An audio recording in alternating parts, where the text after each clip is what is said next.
Now here's the question. How did Prophet Muhammad, peace be upon him, living in Arabia 1400 years ago, get that right? A video has been circulating on social media, showing a man explaining something in an extraordinary way. With calm confidence, he addresses a topic that often sparks debate, the claim that the Quran copied the Bible. But his explanation completely turns that idea on its head. With sharp logic and strong historical evidence, he points out how the Quran distinguishes between the king in the time of Prophet Joseph and Pharaoh in the time of Prophet Moses, a distinction the Bible never made correctly. And what is truly remarkable is that this historical accuracy was only discovered centuries later, after the Rosetta Stone was found. Many Christians love to say the Quran copied the Bible. But think about it. If I copy your work, shouldn't I also copy your mistakes?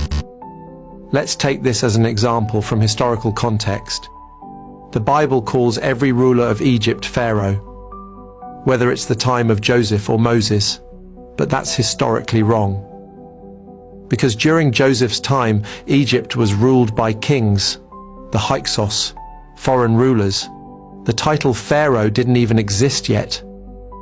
Now look at the Quran, revealed centuries later, to a man who never read the Bible, in a desert far from Egypt. When it speaks about Prophet Joseph, it says, "And the king said, 'Bring him to me.'" Quran 12:50.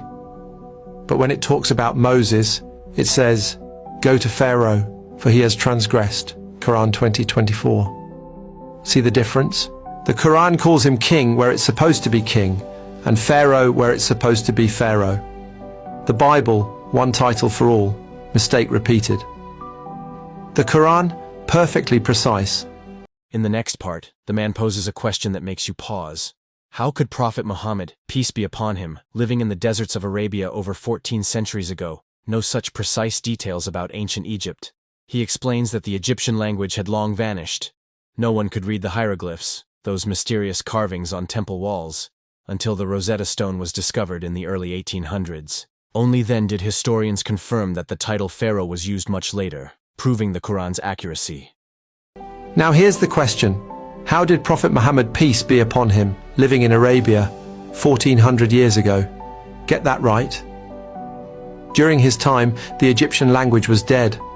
No one could even read the ancient hieroglyphs, those inscriptions on temple walls. They stayed a mystery for centuries, until the 1800s, when the Rosetta Stone was discovered and hieroglyphs were finally decoded. That's when historians confirmed, yes, Pharaoh was only used later, and the Quran was spot on.